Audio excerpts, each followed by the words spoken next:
what could be a tailored MAGTF. America's newest fighter, the F-35, is coming to Asia in increasing numbers just as tensions between North Korea and the United States have escalated.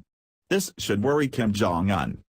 We've passed more than 100,000 flying hours, many with test pilots, to be sure, and they are ready to go into combat, Heather Wilson, the U.S. Secretary of the Air Force, said in an end-of-August briefing.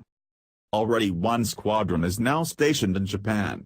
Dozens more are coming to U.S. and allied bases in Japan and South Korea. The first squadron of 16 planes arrived at Japan's Iwakuni Marine Corps Station in January.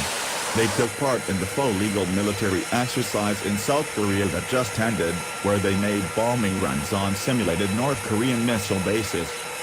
Kim Jong-un is clearly spooked by the American B-1 long-range bombers stationed on Guam.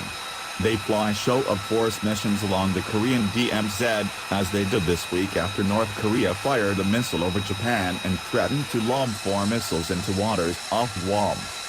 But Kim may have more to worry about from flights of F-35 fighter bombers from bases in South Korea and Japan if a military conflict breaks out on the Korean peninsula. The F-35 Lightning is the most advanced fighter in the American inventory. It comes in 3 models, the F-35A, which is the Air Force version, the F-35B for the Marines and F-35C Naval version. The Marine version is capable of vertical takeoff and landing, VTOL. The F-35 can reach speeds of up to Mach 1.6, or nearly twice the speed of sound. Its stealth design and coating of radar absorbance make it practically invisible. It is the first so-called 5th-generation stealth fighter in the region. According to Aviation Week, the 3 air forces facing North Korea will have about 100 of the fighters by 2020, deployed in a kind of arc from South Korea's Kunsan Air Base to Japan's Misawa Air Base in northern Honshu. On paper it would seem that the F-35 could easily brush aside North Korea's comparatively ancient air defenses in any sustained attack on North Korea. The North's most capable fighters are a handful of Sukhoi 15 and MiG-29s, both of late Cold War vintage. South Korea has purchased 40 of the planes arriving by the end of next year.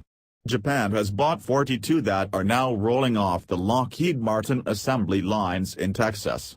The first 4 were built there, but the remaining 38 will be assembled by Mitsubishi Heavy Industries in Japan.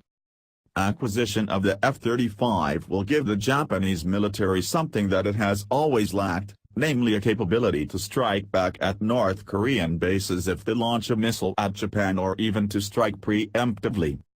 Such a scenario became even more plausible after North Korea launched an intermediate-range missile that flew over Hokkaido this week. Defense Minister Atsunori Onodera said Tokyo did not consider trying to shoot the missile down as it was not likely to land on Japan proper.